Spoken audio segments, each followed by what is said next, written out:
Turning Japanese? I think I'm turning Japanese. I really think so.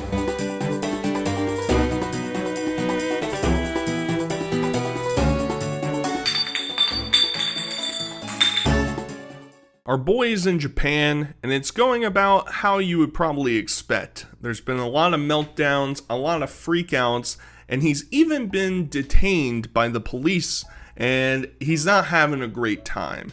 But once again, this is kind of par for the course whenever Josh travels anywhere. A huge crowd of people will interact with him. You'll have some saviors jump in here and there, trying to sway Josh in the right direction.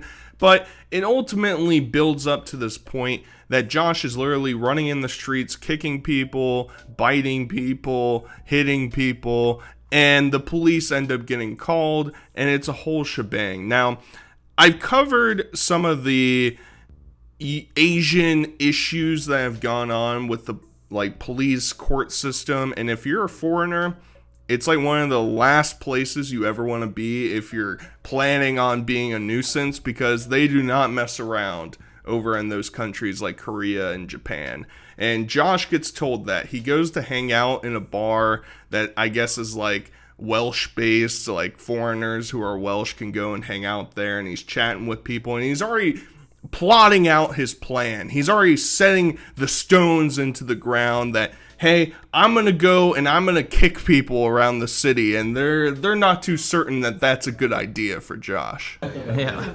Oh, if you hit somebody here, they could arrest you? Yeah, for sure.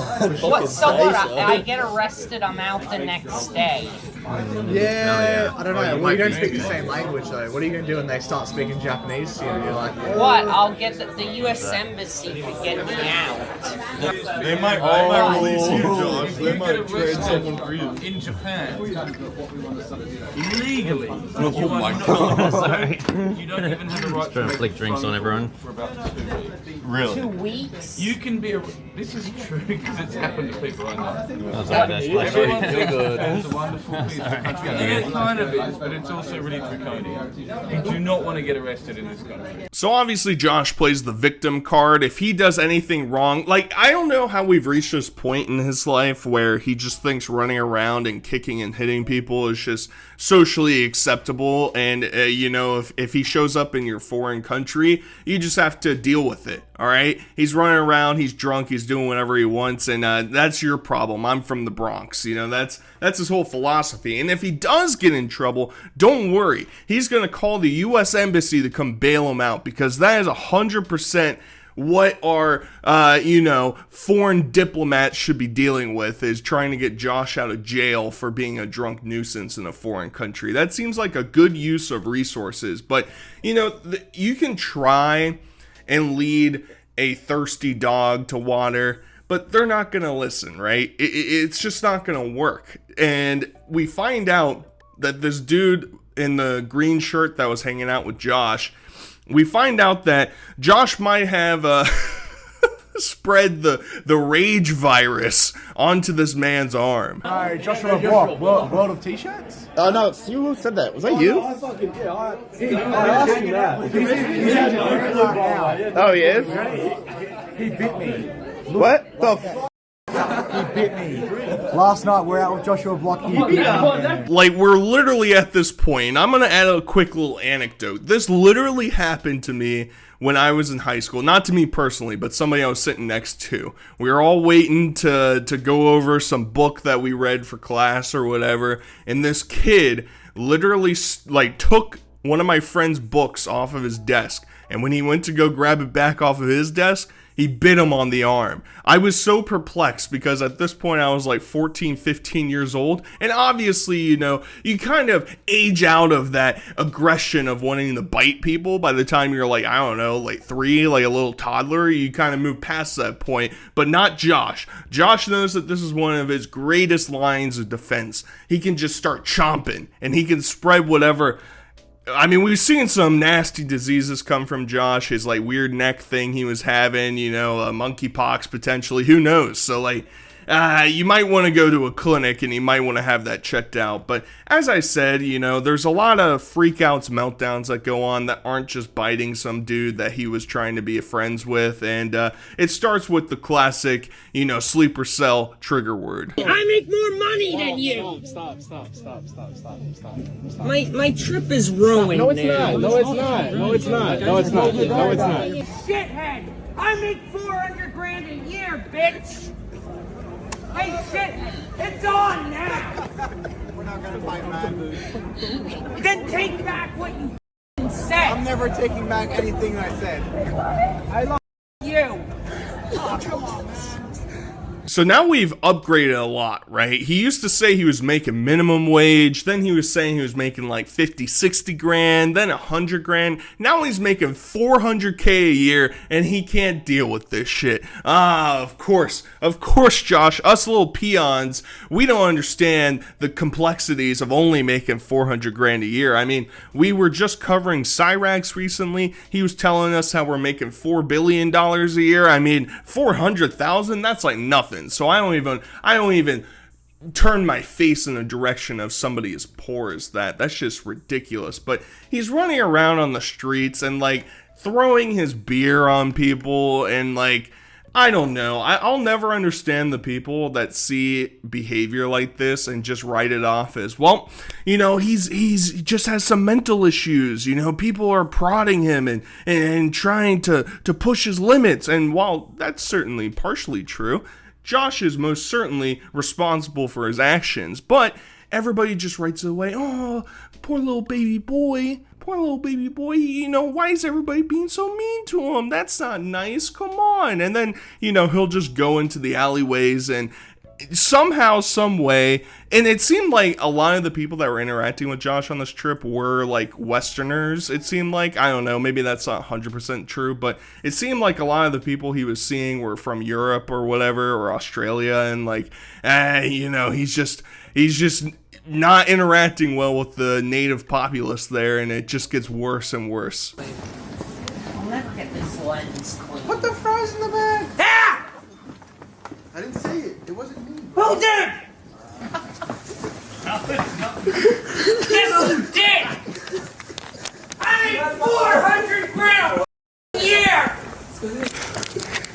And like, honestly, I just feel bad for all of these, like, especially like Japan and Korea, dude. Over the past couple years, I feel like we've seen so many degenerate Westerners go over there, and like, maybe the perception of them is wrong. I don't know my Japanese and Korean culture very super well, but it seems like they're a society built on like politeness for the most part. A lot of people just kind of keep to themselves, and there are ramifications if you don't, obviously, and we'll see Josh interact with that a little bit later. But just like, you know, imagine having to live in your mega super city shithole apartment that's like 400 square feet, and you got some drunk asshole outside running around biting his hand and trying to fight people. It's just like, and it's like a completely avoidable situation, right? Just like, search before you approve their passport coming over here. See if they have a social media presence, and then if they do, denied. If you have over 1,000 followers on any social media platform, denied. You're not allowed to come here.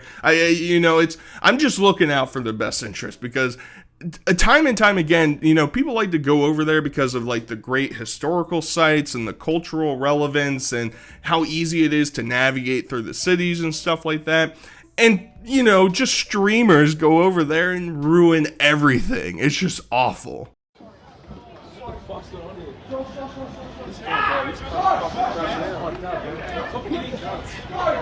the fries in the bag.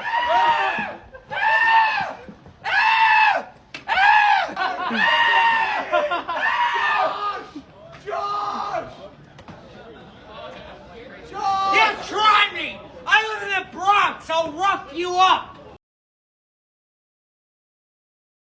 No, you're really good. Josh, are you okay? Josh. My glasses. Josh, are you okay? Josh.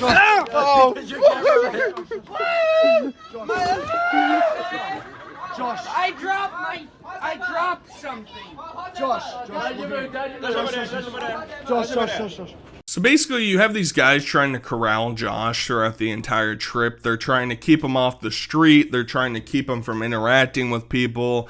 And Josh can't help himself. It's even funny. You got to this point where the final clips, Josh hit his head against like this door and like knocked his glasses off. It even got posted on TMZ. TMZ is reporting about the captain's adventures in Japan. Not great. Not a good PR move, I would say personally, but he's having a rough time. And he's going up to people and just striking them in the head. He's kicking them in the leg. It's not good. And it boils up to this point where I think this is a savior, and this isn't just like a random person that's showing up to try and intervene, but Josh starts to really just go downhill fast, and somebody has to wrap him up in the streets and try and take him away. Just get him away from the situation because it's not going well.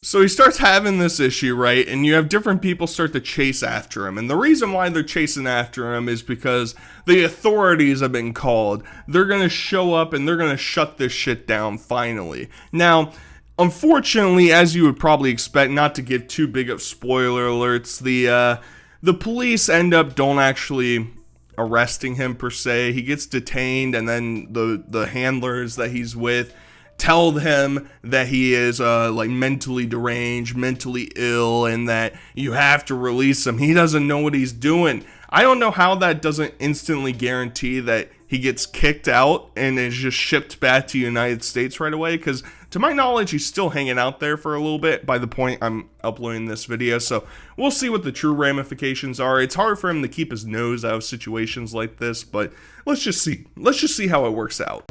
This is the best part of my Japan trip. I've been here for a month. This is the best part of it.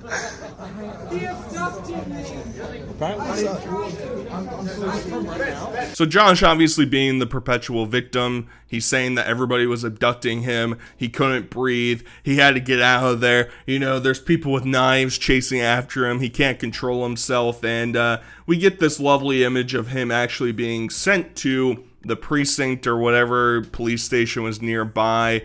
I don't think any actual charges were ever filed against him. I think people were trying to explain, and I'm pretty sure the police just told him, like, this is your one-time warning. And as we saw from the guy in the very beginning, you can just get like detained and held in a holding cell in Japan for multiple weeks with like not having an actual charge filed against you. So Josh is playing a dangerous game here. I feel like he should stick around with just running around the streets of New York City, having eggs thrown at him and stuff like that. That's a more natural environment for him. I'm looking out for his best interest. We can't be having him getting arrested in foreign countries and held there. You know, the U.S. Embassy, I don't think is going to bail you out of that one, buddy. Either way, kind of a short update. Just wanted to let you know what's going on. Talk to you guys later. Peace.